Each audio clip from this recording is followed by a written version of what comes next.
This is JLI, Jewish Learning Institute. I sent out an email yesterday. We actually hit 100 enrollments this year. 100 people in town signed up to come to different classes here. So I think a pretty big milestone.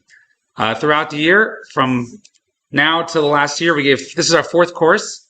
So 100 enrollments, which is 700 hours of Torah study, right? 700 hours, which is probably the biggest amount of something like that ever in the history of Prescott, right? That number is actually pretty high relative to big cities as well. But thank you for coming out. Before we start, I always forget to say the appendix is really, really good. Don't forget to read the appendix. This one also, the appendix has a lot of interesting documents, historical documents of the United States. In our hour course, they made this course an hour for lawyers. Lawyers get credits, so they I guess they wanted to bring up the lawyer enrollment, and they're like, maybe make it a little shorter, change it up a little bit. And they bill by the hour, so they're used to it. Yeah, well, we'll see. It's a really great course. I gave it last night already, the first lesson last night, and it's going to cover a lot of interesting things historically, a lot of interesting attitudes that we might not realize in the United States, we might take for granted. And we'll get started. I want to tell you that they just announced the course lineup for next year, which will begin in the fall. 3 courses. I mean, I'll email them out. I haven't yet, fully dug into it because they said they're changing a lot of stuff. The system, they're changing a lot of stuff, and it's going to be really, really good. And it's going to really transform the learning experience. I like JLI. It's been good to us and good to the community, but I'm happy to see if they change it up, if it's for the good.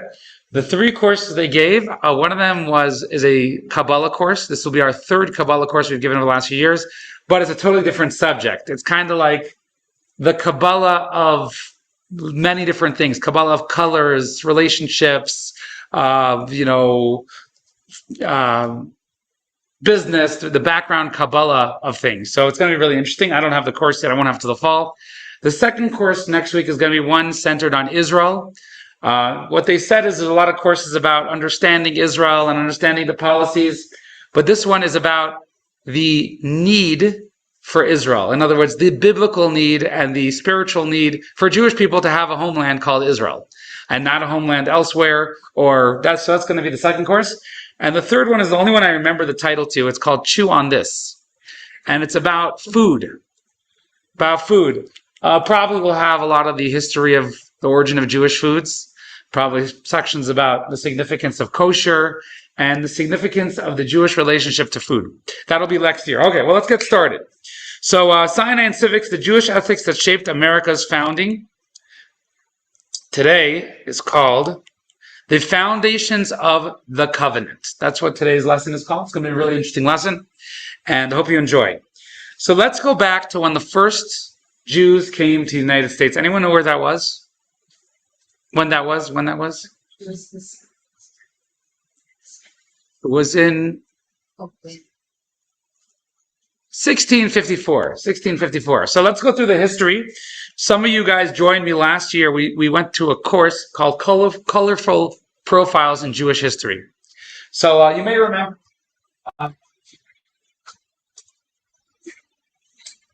It's really fascinating course, but just the most unexpected people and unexpected personalities. So one of the things we focused on a lot during that course was the Inquisition, the Marano stage. We spoke about some of the famous Jewish people, the Menendez family. You might remember the name Donna Gracia. Well, so basically the cycle of the Inquisition is Jews were expelled from Spain in the 1490s, in the end of the 15th century. And what did they do? Well, they went to Portugal. They were in Portugal for about 100 years, hiding their identity. And finally, many of them were able to leave Portugal. Their families were able to leave Portugal after about 100 years. Many assimilated, but some of them remained true to their Jewish religion, and they left to Amsterdam. Now, Amsterdam was not Jewish friendly, but I wouldn't call it Jewish friendly, but it gave certain rights to Jews. So Jews were able to get back into business. They were able to live in ghettos. We had it in a different course. I mean, they had some problems also in their ghettos. They weren't nice to them. They didn't want them to be Jewish, but they accepted them there. Last week we spoke about the Menendez family. Last year we spoke about the Menendez family. They had a problem that one of their daughters was meant to be married to one of the princes, and so they escaped once again. They went to Italy, and eventually they went to the Middle East. Anyways, most Jews in Amsterdam remained in Amsterdam, and they were there for many years. Ashkenazi, well, they were Sephardi Jews. Many of them eventually kind of became Ashkenazi over 100 years, adapted those traditions. But the Dutch in Amsterdam, eventually, they went and they conquered Brazil. Now, once they conquered Brazil, Jewish people have always had a knack for business. There were many Jews who traveled to Brazil, to the Dutch colonies there, in order to, do business and trade over there. Now, what happened is a bit later in the 1650s, Portugal conquered Brazil back. Now, Portugal was anti-Jewish. So now the Inquisition, the same libels and everything, followed the Jews into Brazil. The town in Brazil, it's always, it's spelled Recife, right? But it's actually Recife. That was the town that they lived in. And they were Jews and they were really struggling there. Till today, there are Jews who trace their lineage to that area over there. There were Jews in Brazil who hid their identity. And again, there were Jews who were unfortunately assimilated. And the pressure was so strong. However, there was a boat with 23 Jews that set out back to Amsterdam. Now, the trip wasn't easy, and they were going to go back to their homeland, to their relatives, their friends, and they suffered a pirates went and mugged them, took away all their assets and everything they had with them. I mean, they took everything with them. They didn't have anything to leave. And then they had a shipwreck. They ended up on some island. And then a French boat, a French captain, picked them up and said, I'm going to New Amsterdam. Many of us have been to New Amsterdam. Anyone know where New Amsterdam is? New York City, right? So I'm going to New Amsterdam and I'll take you there for an enormous sum. Well, they had no money. So, but they didn't have a choice. I mean, they had to survive. So they went there. Anyways, as they arrived in New Amsterdam, they had a lot of problems. First of all, this captain, I mean, they had no money, no assets, and there were no Jews there to help out their brethren, So what were they supposed to do? So some of them were arrested. They were put in prison, and the captain of the St. Charles boat, or St. Catherine, it's not clear in historical history books, went to court and sued them. He said, give me my money. Anyways, the head over there, the governor, was Peter Stuyvesant. He was an anti-Semite. And he said, get this race out of here. We don't need Jews in America. We're going to send them away.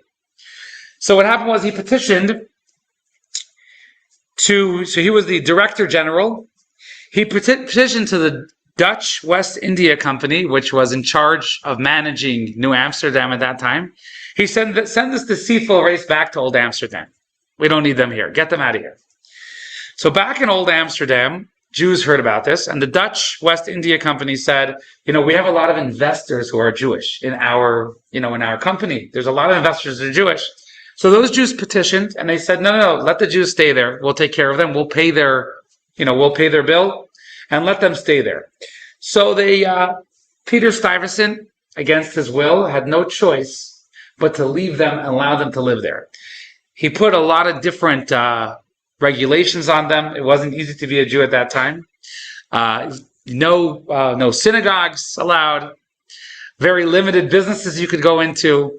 And he put a bunch of different regulations. So those were the first Jews who arrived in New Amsterdam.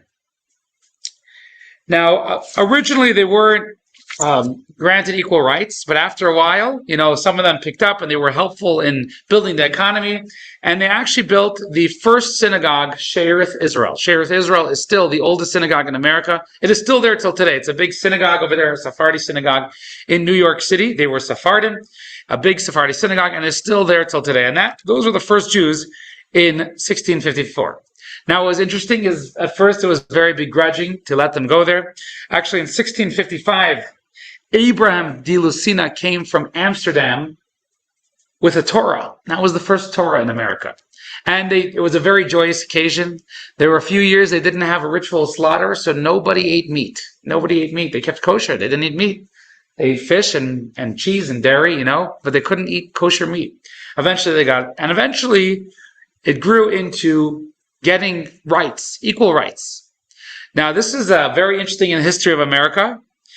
And, we often talk about so there was the War of Independence, and shortly after was the Bill of Rights. Now, George Washington was writing the Bill of Rights in 1790, and we see a very interesting letter from that time. Now, this letter actually that Washington wrote was one of the first synagogues in America, which some of you have been in. There's a picture in your book, the synagogue in Newport, Rhode Island, right? So that's a very famous old synagogue. Now over there, Newport, Rhode Island, this is in 1790, so this is over 100 years after the first Jews came to America.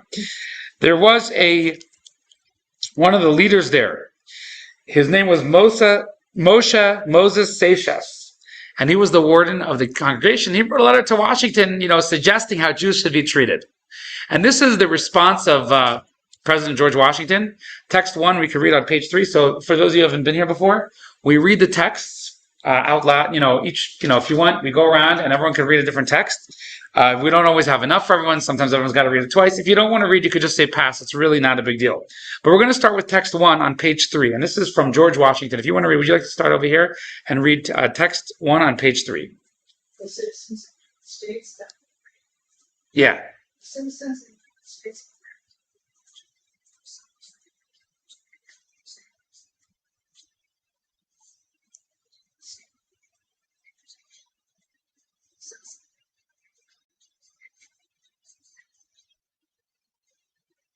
Yeah, keep going.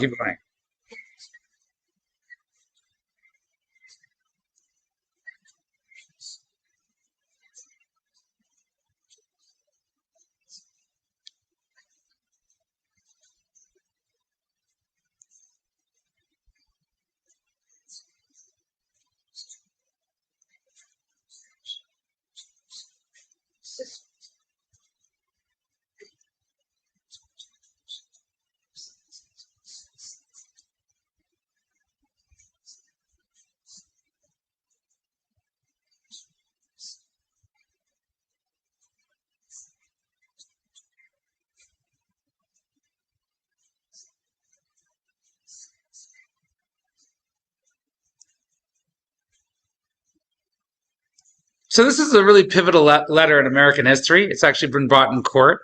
But here's what essentially happened. And this is something very unique in history. Jews throughout history, we've always been around. We haven't been killed out. However, we were at best tolerated. This was the first time in history where Jews became equal citizens of the United States. And we had the same rights as anyone else. No one until 1790. I don't know if there was ever a time, unless the Jewish people themselves were sovereign, there was never a time where Jewish people had equal rights with other citizens. So this was a really, really important milestone in Jewish history, right? And American history as well. Now, this document actually has been cited many times in the Supreme Court.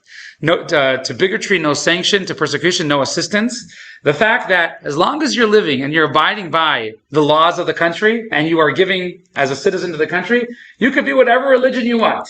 Doesn't matter your beliefs. Now, other countries have since imitated this policy.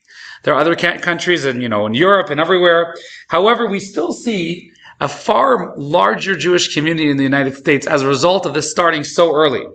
Now, also in terms of success, Jewish people have become successful in the United States more than any other country outside of Israel. And this is something which is really, really important, and we're going to talk about a lot. The fact that until this era, Jewish people had been tolerated in different countries. Many countries not tolerated, but at best tolerated. Now suddenly Jewish people become accepted. And this is thanks to the founding fathers and thanks to the Jewish people who lived in those days who went and pushed for this.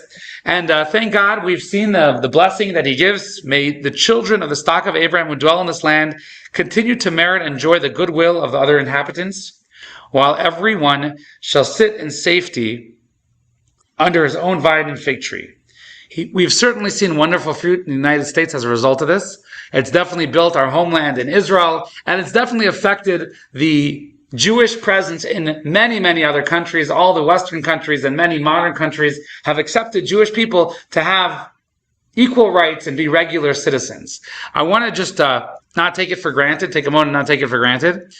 Pretty much anyone who has Jewish ancestry pretty much came in the same years, right? Now, if you want, last night some of us went around and shared stories how we came to America, but I guess we'll do that now. Anyone want to share how their Jewish ancestors came to America? Or they came to America? Yeah. My grandmother, Kitchener. And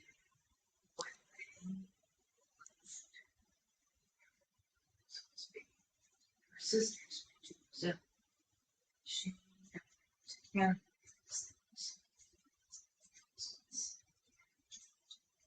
She went to Canada. Her sisters went to Brazil. When did they come? So Dad was born in 1920. All right, so 20s. Anyone else? No. Mine came. Craig.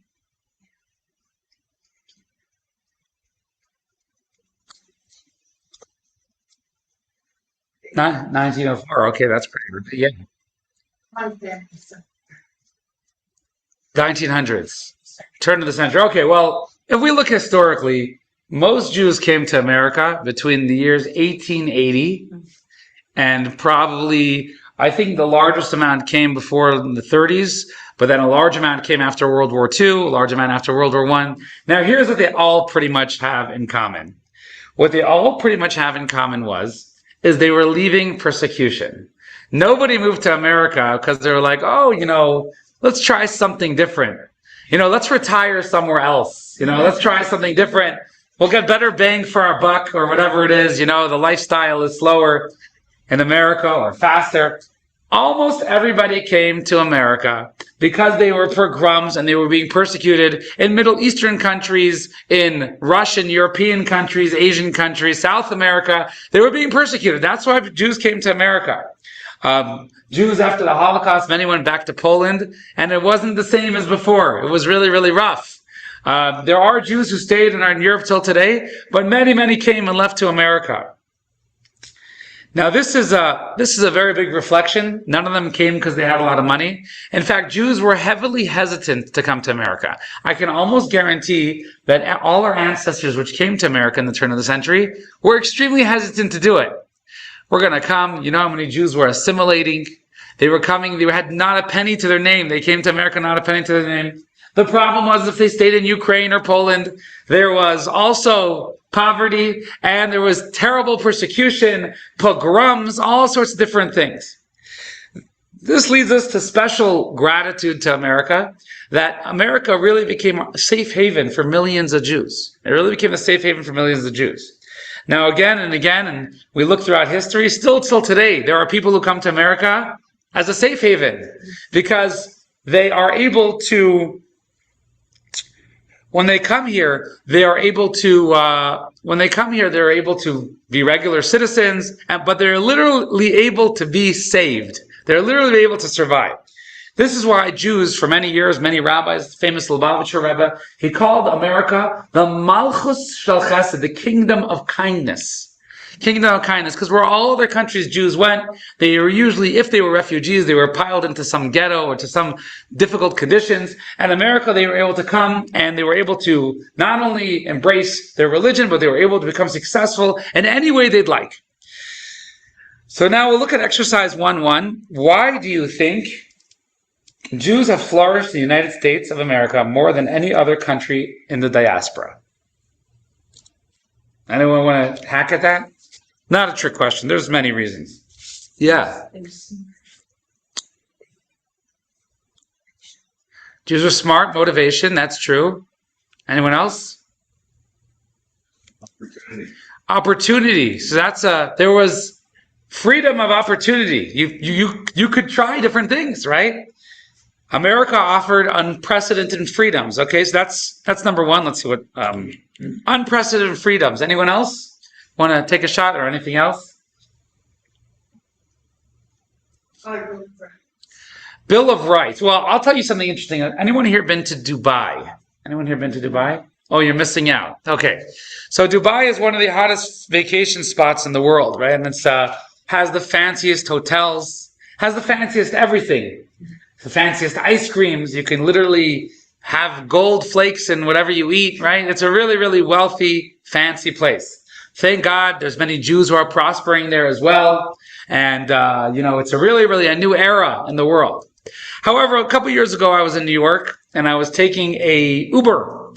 And I asked the guy, where are you from? I always ask people, say, are you Jewish? No. I said, where are you from? He said, Dubai. I'm from Dubai. So I said, what brought you to America? Why'd you move here? I mean, Dubai is a fancy country. It's not a third world country. So he said, oh, no, Dubai is a third world country.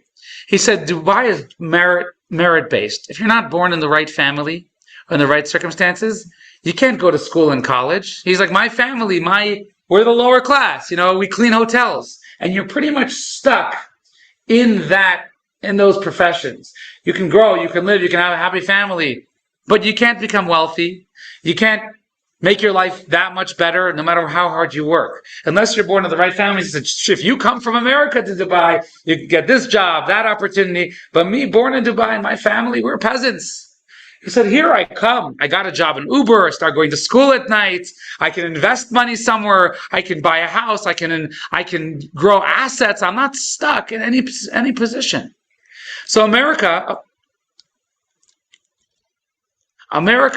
is not merit-based. It's merit-based. You get as good as you give. You get as good as you do in America. It's true. I know I'm a millennial. Things can be very, very hard. Millennials, the houses are too expensive. The jobs don't make enough money. But you can work harder. And even if you can't, the possibility is there. The opportunity is there. You can move wherever you'd like. You could try out whatever you'd like. Yeah, ultimately, wealth and success comes from God. I totally know that and believe that. However, in America, you have the opportunity to go and try your luck, take risks, right? In other countries, till today, you don't necessarily have that. It's the same way in many, many third world countries. You go to places like Caracas, Venezuela, which is now, I don't even know where they're holding now, but back in the day, it was a beautiful, beautiful vacation spot. But you had multiple classes there. And it was very difficult for somebody to go and say, hey, I want to get educated, right? Nowadays in America, you could read anything online and do anything, right? You can go and buy crypto and who knows, there's so many opportunities. That's another reason why Jews have been very successful in America. And really, many people have been successful. It's true, Jews are smart. They like to do business. But ultimately, it's because it's merit-based. In Jewish history, and even in countries where Jews flourished, there were still caps on what taxes they need to pay, how much money they're allowed to have, how much land they're allowed to have. In Russia and Europe, you weren't allowed to own land. Land was owned by governors. You had to rent it. And there were always issues. No matter how successful you were, it might be taken away. Or you might be pushed down because they didn't want you to be so successful. America, you can grow in whatever way you want. Here's something else we're going to talk about today. We're going to talk about shared values. Shared values. Jewish people have always believed in one God. They believed in God's providence, His love, and His care for the people He created. God's commitment to watch over us, to encourage us to do good things. Now, this is another interesting thing which aligned with Jewish values. These ideas of believing in one God, or believing in the fact that God is watching over us and connected to us, this is something which we share with, as we'll see, with the founding fathers and American values. Now, a birthday in Judaism, we always know a birthday is not a party day, it's a serious day. You can make a party also, but in Jewish tradition, when you make a party on your birthday, the purpose is to encourage people to do more good things. We don't take life for granted. Every year is a day to reflect on our life and see how we could grow, We're a year older. We can take and expand our value system and expand our values, dig deeper into ourselves, become better people, greater people. So this course we're going to study, it's the 250th birthday of America. And we're going to study our relationship with the Malchus Shel Chesed, the Malchus, the kingdom of kindness. And, obviously we're indebted to America for everything we've received here. And this course, we're going to get to the very root of the special Jewish-American relationship, which has given us so much. So we look at figure 1.1 on page 5. We'll just go through the courses here. So this course here, we're going to talk about the biblical inspiration of America's founders and what America means for our Judaism. Lesson 2, we're going to talk about the Jewish roots of all men are created equal. For those of you who are at the previous course, which was a fantastic course for all humankind, we touched upon that. Here we're going to go from a little different angle. Lesson 3, we're going to talk about the Jewish roots of the American dream. American dream is also a new idea. As we spoke about, that idea did not exist in different countries, and for sure for Jews it didn't exist. We're talking about the roots of the American dream and personal prosperity and the role of faith and finance. And lesson 4, we're going to talk about the separation of powers and Jewish parallels and the place of God in public life. I believe that Judaism's often overlooked influence on America's foundation was really important to America's founding, and that's what we're going to discover today. And there's some very, very interesting ideas here that we'll relate to. So let's get started. So in order to get to American history, we got to go back to the Pilgrims. This first lesson, we're going to first explore the foundings of America, and then we're going to get to what it means for us today and how we can kind of give back, right? We can kind of give back and continue it. Now, Jewish examination, we think back 250 years to 1776 in Philadelphia with all the founding fathers there and everything like that. But in truth, the Jewish values began long before that when the Pilgrims first came. We're going to watch a short video of the Pilgrims, and we're going to discover some interesting ideas that they had.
course, the Pilgrims were believers in the Bible, and it's interesting just talk about how much their biblical worldview is similar to that of the Jews.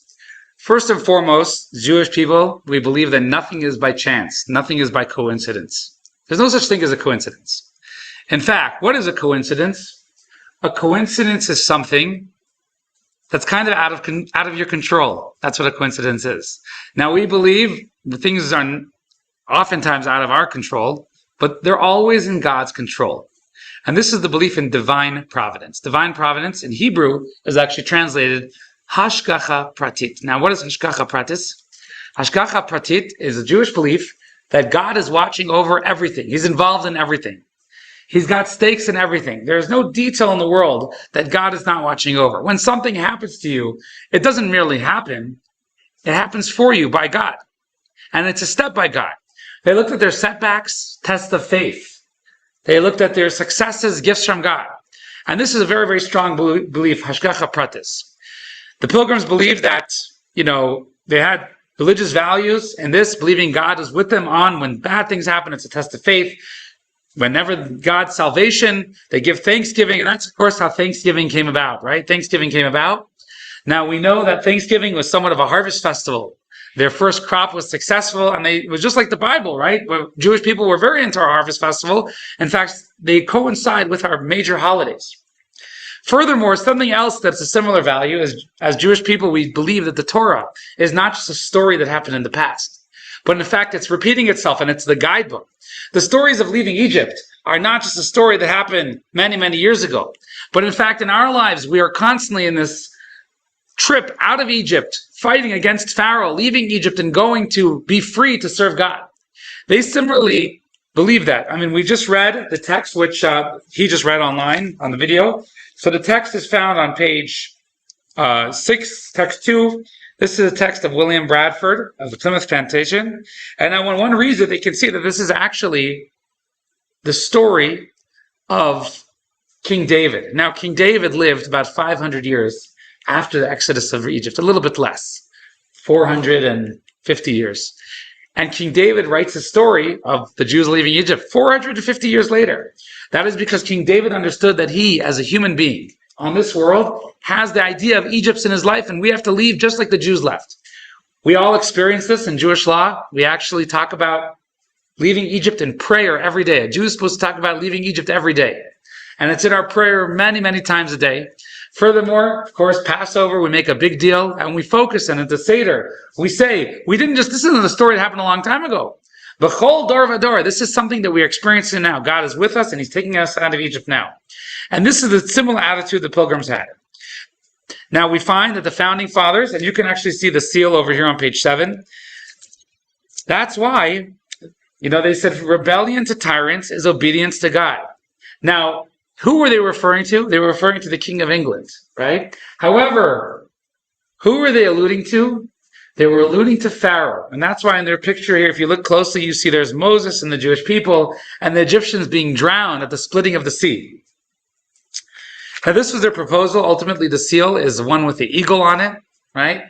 But this was their proposal. And this is because they looked at the founding of the United States so similar to the Jewish people escaping Pharaoh and the splitting of the sea and coming to the land of freedom, coming to Israel. And that's how they viewed it. Now, we have some interesting pictures on page 8 here, and we'll go through them quickly. So we have the Yale University coat of arms. Now, if you look at their coat of arms, it says Urim V'Tumim. Urim V'Tumim.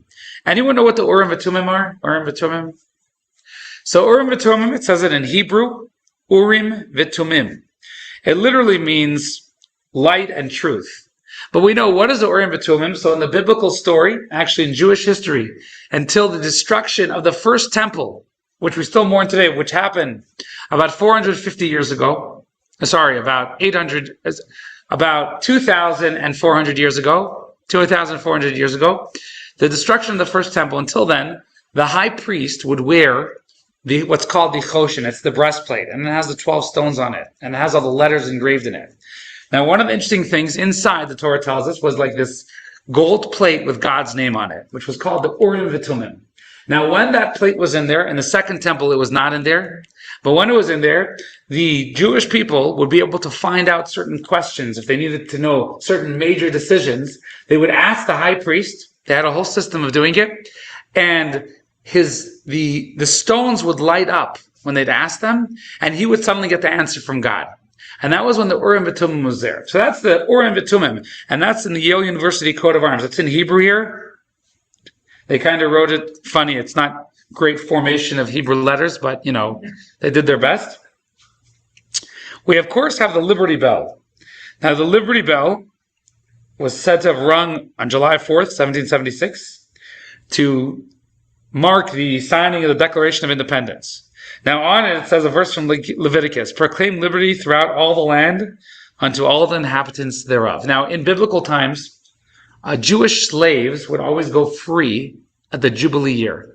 And they would blow the shofar, and that's when they would go free. So that's actually that's that quote there. Now they're obviously alluding to freedom in America, freedom from England, independence. Here we have the Supreme Court building, and you can see the Supreme Court building right there in the middle. Who do we have? None other than Moses, holding the tablets. And this shows how really in America, it's kind of like our court system is banking on moral values, which are from the Bible. Right? And that's why they put Moses there. And then in the House of Representatives, if you look, you see those circles around. So they're each a different face. Now there's 11 portraits. The one they featured here is Moses. But famously is actually Maimonides. Maimonides is one of the codifiers of Jewish law. He's also up there. So these Jewish ideas and these Jewish values were very important and pivotal in the formation of the United States. And they still are today, as we'll see. Some disagree, but we'll see. Okay, so now, in order to get to that, so before the Pilgrims came to America, we go into history. So they came on the Mayflower.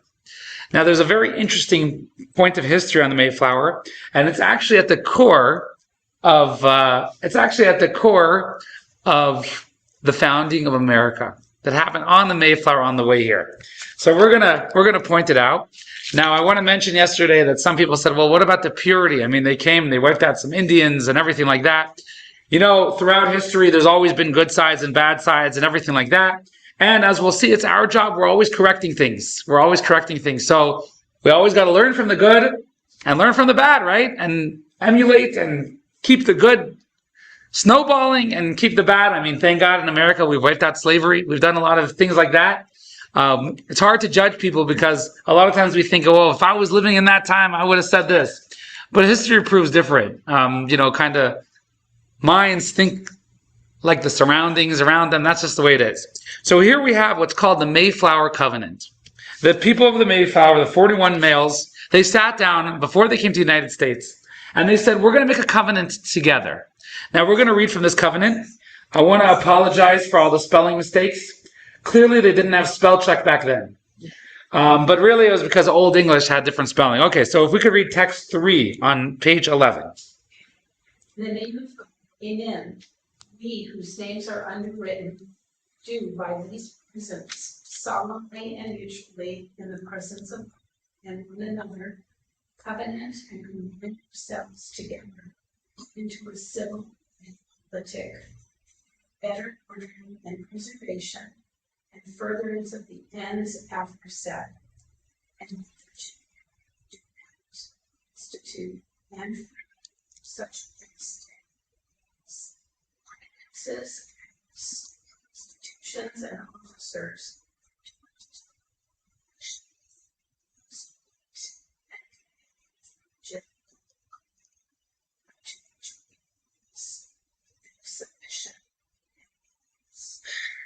So they all make this pact, and they call it a covenant. Covenant. Now, covenant is kind of a unique word.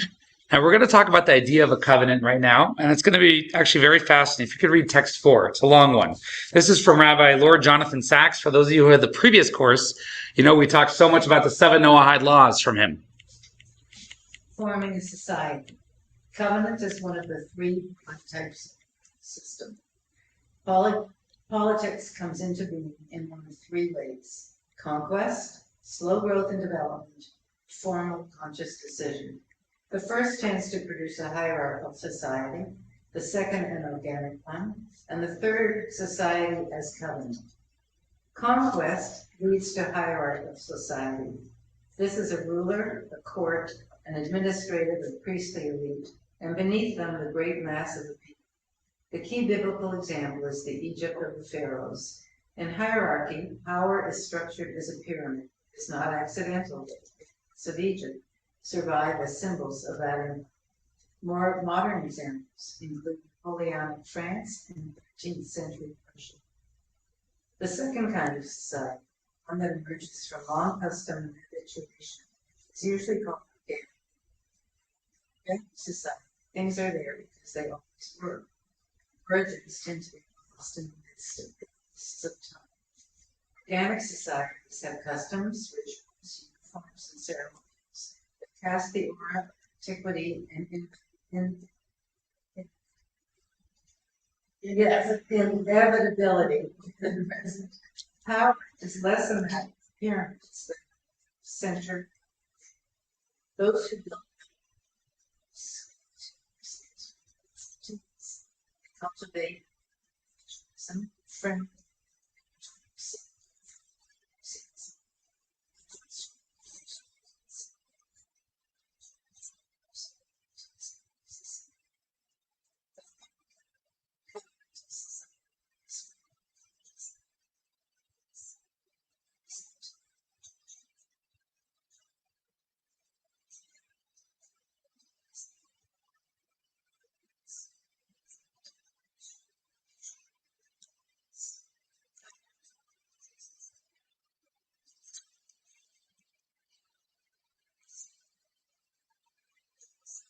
So here's what he says. Let's sum it up.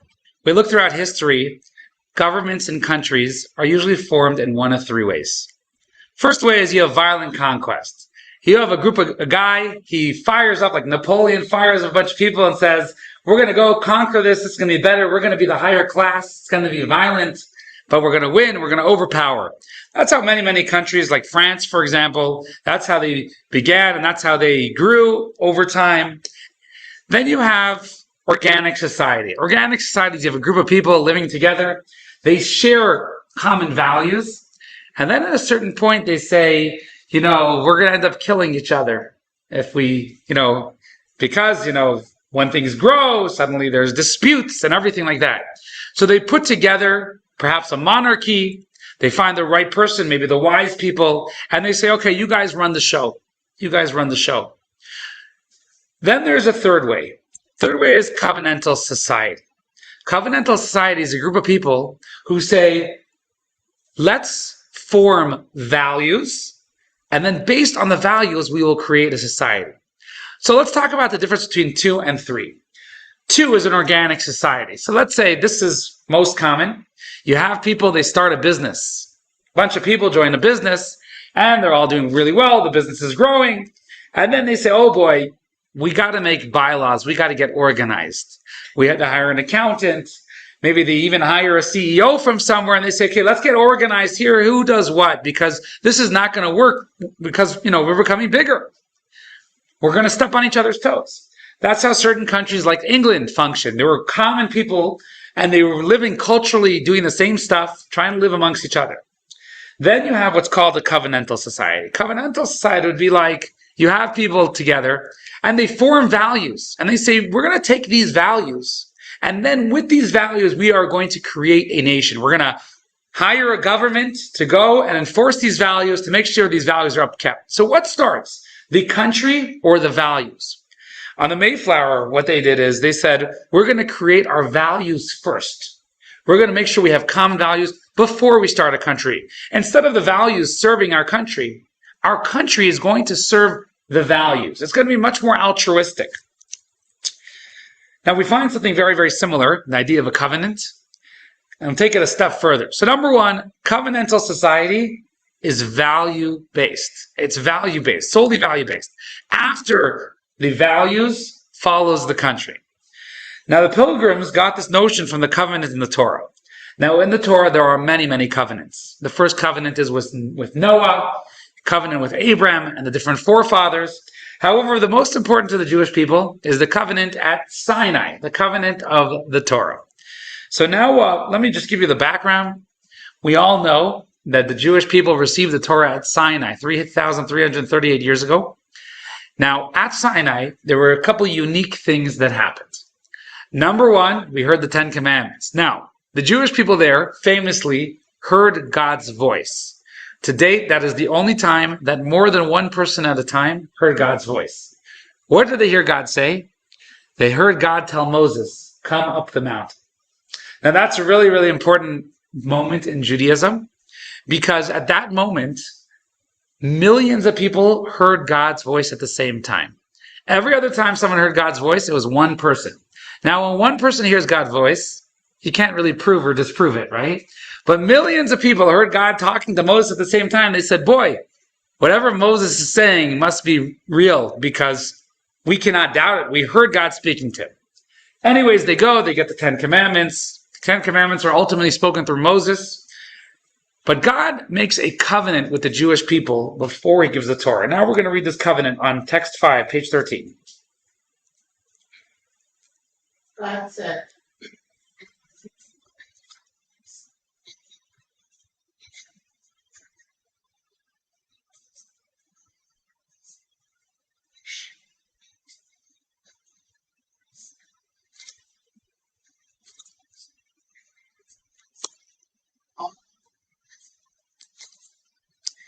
Now here we have, this is what happens. So God says, if you guys keep my ordinances, then you become my people. That's pretty cool. You become my treasure. This is what God tells the Jewish people. Now the Torah doesn't stop at that. The Torah says they all answered together. Now, all the Jewish people said, we'll do it. Now, seemingly, we know there's this little hiccup in the story of the Ten Commandments, where Moses tells the Jewish people, why didn't you hear it directly from God? Right? Now, they had already heard God's voice. They had heard God tell Moses to come to Sinai. Moses says, why hear it from me? Hear it from God. Now, God says the first commandment, and Jewish tradition tells us what happens. All the Jewish people die. They die. Right? Why? Because it's not so simple to hear God's voice. It's not so simple. Their souls left their bodies. It was like a spiritual experience. God brought them back to life, and ultimately they told Moses, they said, Moses, we want to hear it from you. Because we want to hear the Torah and we want to live. Right? We want to hear the Torah. We don't want to die after hearing the Torah. We want to hear the Torah and we're going to live. So seemingly, God should go to Moses and say, Moses, tell the Jewish people, are they going to enter my covenant? And the Jewish people, Moses should go to the Jewish people and say, hey, are you going to enter his covenant? Yeah. Okay. I mean, you know how it works. They're representatives in government. They come and they say, yeah, we're going to do it. And then Moses goes back to God. But that's not what we find in the Torah. What we find in the Torah is all the Jewish people answer together, yes, we're going to do it. What is the significance of all the Jewish people answering it together? So this is text 6, page 14. Pass. Okay. Back row. Linda, you want to read it? Oh. Sorry. They did so joyfully as respects.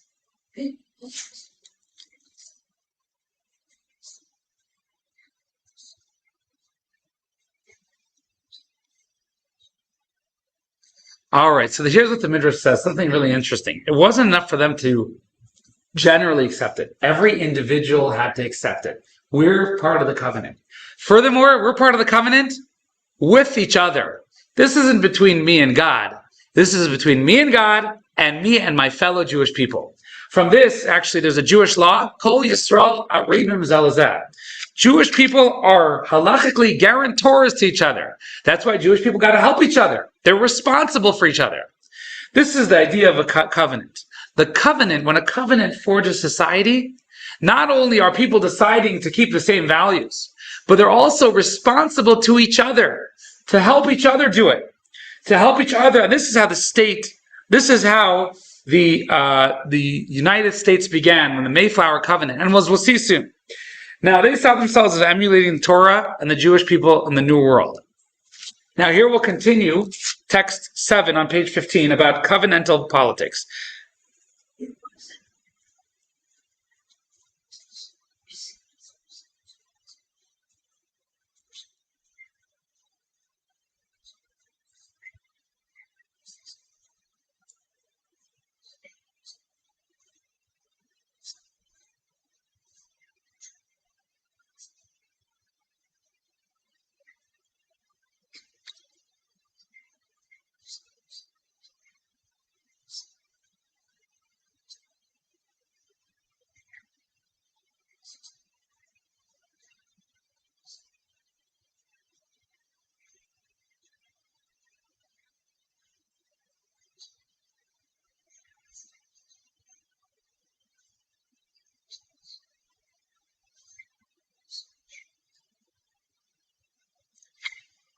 So as they began to build a new society, they decided to do it on values and principles.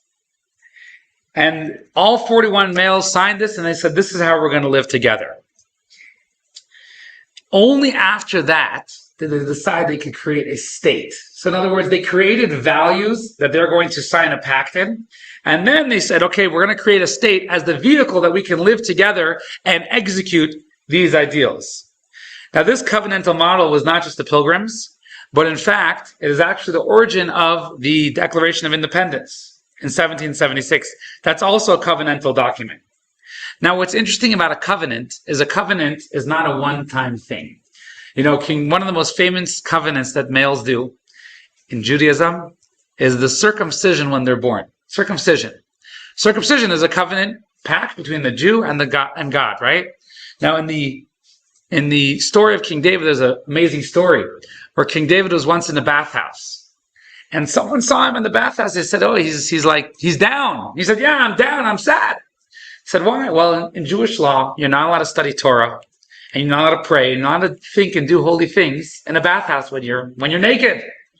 So he was there and he was kind of depressed. Suddenly he got very happy. And he said, I realized I'm always carrying a covenant of God with me. The idea of a covenant, it's not a one-time thing. If you make a covenant and you get married with somebody else and you don't respect the marriage is going to be over. Even if you have the greatest marriage agreement and the greatest wedding ever, right? A covenant is a constant investment that we're going to constantly invest and commit to this.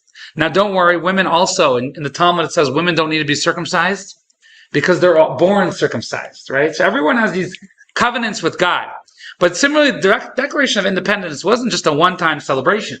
It was an investment that we're going to have a country that's going to live with these ideals. We're going to invest in these ideals, and we're going to commit to it and stay loyal to the commitment. America first was formed by people.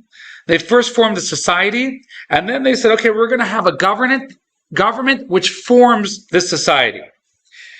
This means that community initiative is absolutely essential. If the community stops doing it, it won't last. People have to take an active role in order to be Americans and live by the ideals of America. And this was how America started. Now, this is very interesting for us because, as I said before, a lot of the ideals in the Declaration of Independence are in fact of Jewish origin. So this profoundly caused an amazing relationship with Jewish people and America because there were so many ideals in this covenant which we respect and which we follow. And so in this course, we're going to talk about how these ideals, the Jewish origin of a lot of these ideals, some of them are going to be somewhat interesting and surprising. Some of them you're going to be like, oh, obviously. But this is actually how the shaping of the United States, in fact, created an environment for Jewish people to be very, very successful and Jewish people to flourish here. Now we're going to take it a little different direction. Anyone know Yiddish here? America is anders. What does America is anders mean? It's on the screen. America is different. Now, this is something that many of our ancestors unfortunately said. It's actually very, very interesting historically. When Jewish people came off the boat, they say by Ellis Islands, there's a mountain of tefillin underwater. When Jews came to America, they said, you can't be Jewish here. You know, you got to work on Shabbos. There's no way of surviving in America. So when Jews started coming to America in the 1880s and in the turn of the century, the state of Judaism was actually pretty bad. Jewish people were assimilating. They didn't have any knowledge of Judaism. Many Jews in the 1800s, they say, Jews who came in the 1880s, almost none of them have Jewish children nowadays and still alive. It was a very, very difficult time for Jewish people. Many women were wearing wigs in the old country and covering their hair, and they threw it off right away. This is the modern country. Men sported beards. They shaved it off right away. Shabbos was a big one. Kosher was a terrible situation in America. Most of our ancestors, they went to a kosher butcher in New York, but it turns out they weren't actually that kosher. The reason is because Jews took it for granted. They didn't really know what kosher was. In the old country, you didn't have a choice. There was no fries. You went to the kosher butcher, and he knew what kosher was, and you just bought it from him. But when you came to America, suddenly there are meat stores everywhere, and always Jews trying to undercut the market, and they didn't necessarily know what kosher was so well. This concept was called America's Amish. I shared a beautiful story last night. I don't remember the names, and I should have looked it up last night. But I read a beautiful story about Shabbos recently. So one of the biggest struggles for Jews, they came into Ellis Island and they were totally poor, and they would get sweatshop jobs. Now, sweatshop jobs, you had to work on Saturday. Now, so what did many of them do? Many of them just started working on Saturday. And that was tragic if you think about it. For 3,000 years, Jews never worked on Shabbos. I always mention it again. Anyone know when Orthodox Judaism was created? 200 years ago. 200 years ago, that's when Orthodox Judaism was created. Before 200 years ago, it wasn't called Orthodox Judaism. It was called Judaism. Everyone was Orthodox. No one said, oh, you're Orthodox. No, I'm Jewish. Jews don't work. Only when different sects, liberal sects, conservative, reform, started changing things up, they said, oh, you're Orthodox. That's when they started labeling them. That's when the name Orthodox Judaism came. But before 200 years ago, there was no such word, Orthodox Judaism. It was Judaism. For thousands of years, Jewish people kept the exact same traditions. They came to America, and things changed up. So I read this fascinating story. There was a Jewish fellow, and he was committed not to break Shabbat. So he'd get a sweatshop job, and every Friday, he would lose it. Say, I'm not coming in tomorrow. You're fired. Try and get a new job the next week or a couple weeks later. Anyways, as a result, he couldn't afford the rent. So they're going to kick him out of his building. Husband, wife, and children. It's terrible. So he went to the building owner who was also Jewish, and the guy said, look, I like you, but I can't afford it myself. I need someone to pay the bills here. I need you to pay the rent. He said, how about this? In the bottom of this building, there is a cellar where the heater is. You guys could live in there until you find another place. Anyways, they were living in there and it was very uncomfortable. And one of the things was their kids' complexion was black because there was soot in the room. Anyways, these kids were running around playing outside with the yarmulkes and tzitzis. And this fellow drives by and sees these Jewish kids. It reminds him of the old country. He says, where are you guys from? So they say, oh, that's our name. He says, well, why is your skin so black? He said, oh, we live in the cellar of this building. The guy's like, this is terrible. He goes in, knocks on the door, meets the mother. He says, you're moving out of here. And he writes a check for $5,000. This is in the late 20s. It's a huge amount, right? So the husband comes home trying to find work that day. And the wife says, look what we got. We're moving out. Here's this check. It's a fortune. And he looks at the check and he says, I'm giving it back. I'm giving it back. She says, why? He says, I know this guy. He used to be an upright Jew. He works on Shabbat. Not only that, but his company employs people to work on Shabbat. He said, I don't want any money from people working on Shabbat. I don't want any money from people working on Shabbos. He goes back to the guy's office, knocks on the door. He says, here's your check back. For me, this is blood money. I didn't come to America to benefit from working on the Sabbath. I came to America to keep Sabbath, and I don't want this money. Anyways, he gave the check and he went back home. That fellow there came from the old country, and he suddenly remembered how when he came, he made the same promise. But he couldn't afford rent, So for a couple months, I'll work on Shabbos until I can pick myself up. Then I'll go back to keeping Shabbos. Anyways, that's not usually the way it works, right? Anyways, next thing he knows, he has this big building with tons of sweatshop workers, and they're all working on Saturday. He suddenly came to his wife and he said, that's it. I'm closing on Saturday. We're going back. I forgot. That's what we wanted to. We wanted to be him. Look at this guy living in sacrifice. We wanted to be him, but look where we came to. Anyways, he was one of the famous Jewish workers, Jewish business owners in New York who closed this place on the Sabbath. Not only that, he came back to the guy and he said, you're coming to work for me now. You're coming to work for me. I'm going to give you a high job in the company. Thank you for giving me the gift of Sabbath back. Anyways, this was the concept of America's Anders. Who suffered from it? Pretty much most of our ancestors. They suffered. America's different. It's not the old country. Now, the previous Lubavitcher Rebbe came to America in 1941. He was a Holocaust survivor, came from Poland. He was smuggled out by the American government. One of the things the Hasidim realized in America is you just need to go to Washington, D.C. if you want to lobby. You can go knock on doors, and they ended up being able, from grassroots efforts, to make a huge operation to save the previous Lubavitcher Rebbe and his family. And he came to America. And he said, we have to save our brethren in Europe. We have to save our brethren in Russia. And to do that, we're going to start a yeshiva in this hotel. Tomorrow there's going to be yeshiva. Bring your children. We're going to start studying Torah. Anyways, there were certain supporters who were Hasidim in the old country, but they had come to America. They were somewhat successful in business. And they had a meeting with the previous Rebbe last night. And they came to the previous Rebbe and they said, Rabbi, for your sake, we don't want you to embarrass yourself here. You don't realize this is America. America is not the same as Europe. You're not going to be able to have a yeshiva here. And they told them, they said, for your sake, please, you're embarrassing us, you're embarrassing yourself, it's not going to be successful. Anyways, the previous Rebbe wrote in his diary, that night he cried the whole night. He didn't sleep that night. He cried the whole night. But he committed to himself that America is nit anders. America is nicht anders. America is no different. Next day came, made a speech, opened up a yeshiva, and that was the beginning of the Chabad movement in America. That's when it actually dates back to. That was the beginning of the Chabad movement in America. He said, America is no different. We're going to have the same yeshivas in Europe, and Judaism is going to flourish in America.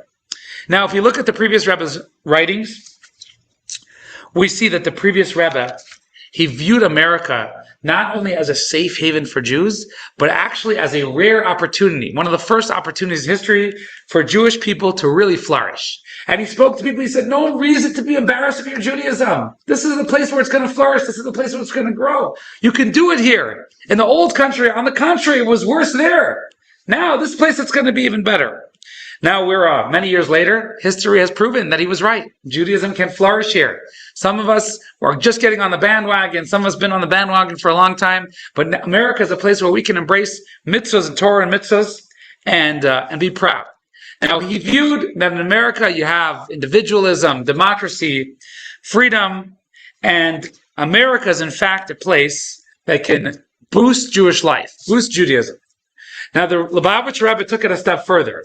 He said, not only is America a safe place, not only is America a safe place to be Jewish, not only is it a comfortable place to be Jewish, but in fact, there's an additional aspect in America that we can embrace. And that's what we're going to read on text 8 on page 18. Where are we holding? I think we went full circle. Okay, page 18, text 8.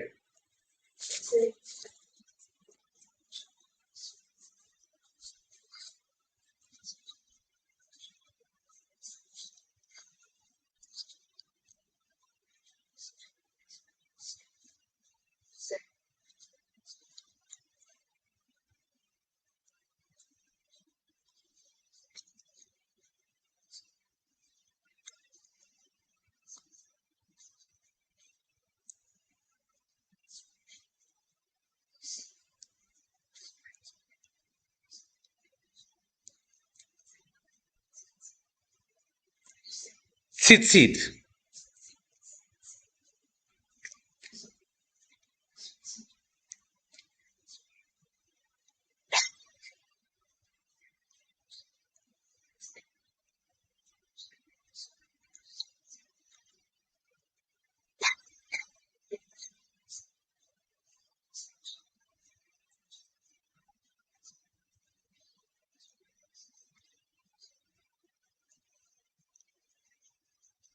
This isn't the contentions of concept.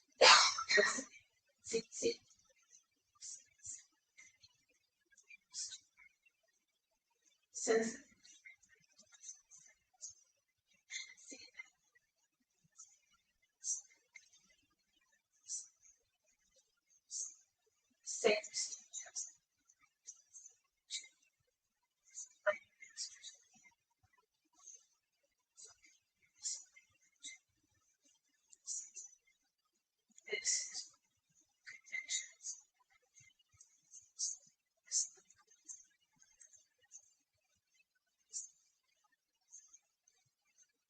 So this is one of the Lubavitcher Rebbe's attitudes. He actually spoke there and he said, America is different. He said, if you think about it, America is different.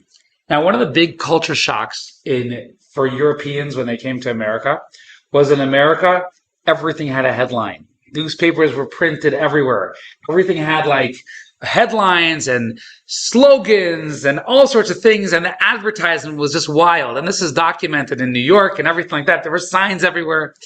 So the Rebbe viewed the difference in America is in America, You get to be bold and out there. In the old country, our ancestors were kippahs and they wore tzitzit. But if you were, let's say you lived in some ghetto or some small town and you were going to the big city, you were going to Petersburg or Moscow or Kiev, you would always hide it because there were always anti-Semites. There were always people who would laugh at it or pull it and everything like that. In America, suddenly we came to a free country where you can go and you can wear your tzitzit. These are the strings that Jewish males wear. You can wear them out and nobody's going to comment. In fact, people are going to say, wow, what is that? The only people who might comment and say, put it away, are Jews usually, right? You can wear your kippah. You can be a proud Jew. You can put signs and say, hey, I'm Jewish and I'm proud. Come join me. This is something new. This is something, in fact, new in America. The Rebbe viewed this as a stage in world history where Jews can be boldly proud like everybody. You might be familiar with the public menorahs saga, public menorahs. Chabad were very into putting menorahs on city property.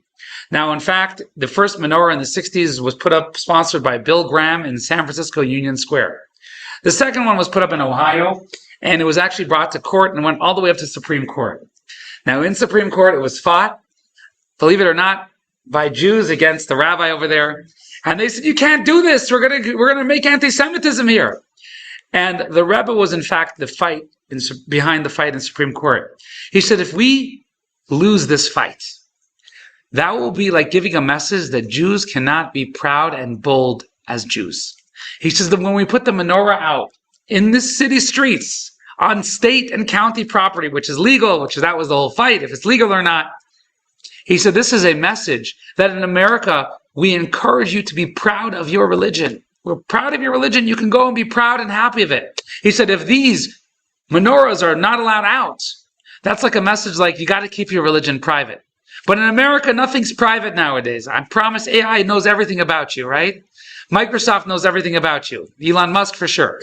So in America, this is one of the values in America is that we get to be bold and proud, to get out there and share that we're Jewish. If you go on social media, you see everyone's bragging about themselves. This one's a vegan. This one bought this car, right? That's the society here.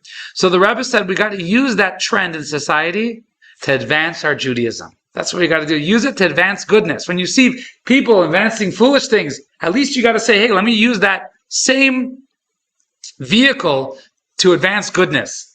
So this is finally finish off for today. This is an American view. This is something we have, boldness in Americans. The Rebbe had a certain affinity when they started the first yeshiva to the boys who were born in America. They were called chokoladnikers. You see, the European yeshiva students had all, at young age of teenagers, many of their parents were killed by the Nazis and killed by Stalin. All of their parents were put in prison. Some of them at age 15, they were already put in prison for studying in hidden yeshivas. They had sacrificed their lives. These were serious guys who at a young age, from age 1, had already made life sacrifices for Judaism. The American boys, they came into the yeshiva, and then there were American boys. The American boys were not rich, but they had food on the table. They all were into boxing, sports. They liked a nice chocolate treat.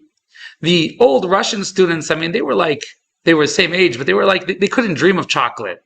Their whole life, since they were young babies, their mothers and fathers were hiding them. When they'd get a bris, when they'd keep Shabbos, they knew not to speak anything. But the American boys were laid back. They were always trying to sneak out of yeshiva and read this and do that, and they're into comic books. So actually, the Lubavitcher Rebbe said about them, he said, they're not as advanced as the Russian students. I mean, the Russian students had made life sacrifices at a young age. He said, with these boys, though, we can take over the country with Judaism. We can spread Judaism because they have the boldness of Americans. They have the boldness of the Americans. They have the pride. They can go and sell an idea in Judaism and help another Jew bring them back. They're not afraid of anybody. They're not afraid of anybody. And this is something that we have in America. Jewish people don't have to be afraid. We're able to go be proud Jews.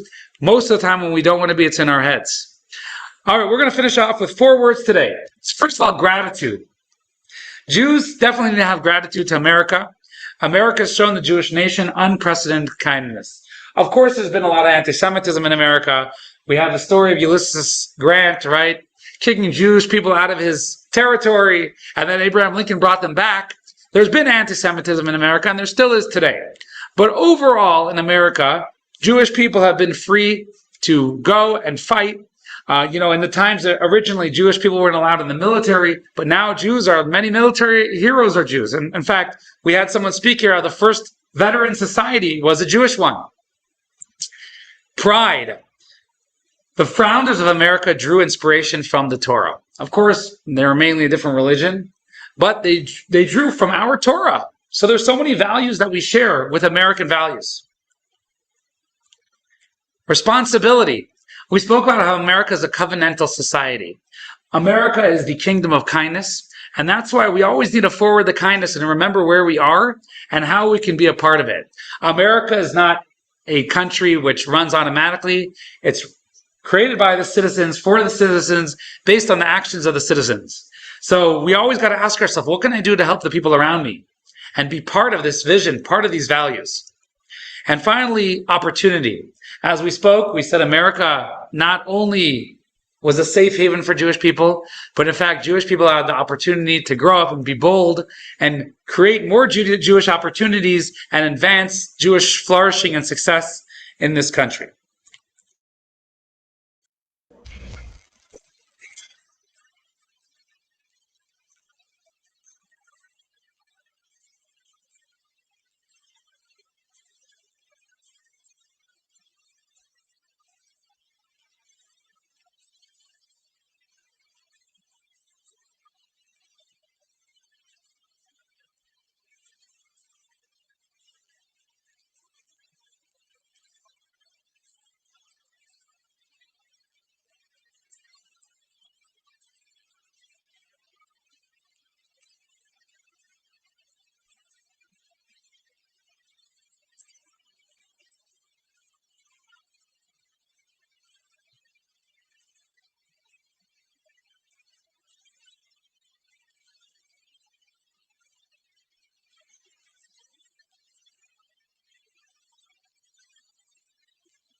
Next week, we will study the origins of the self-evident truth that all people are created equal.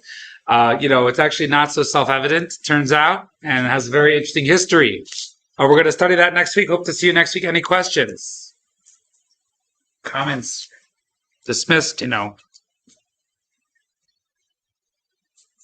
Yes.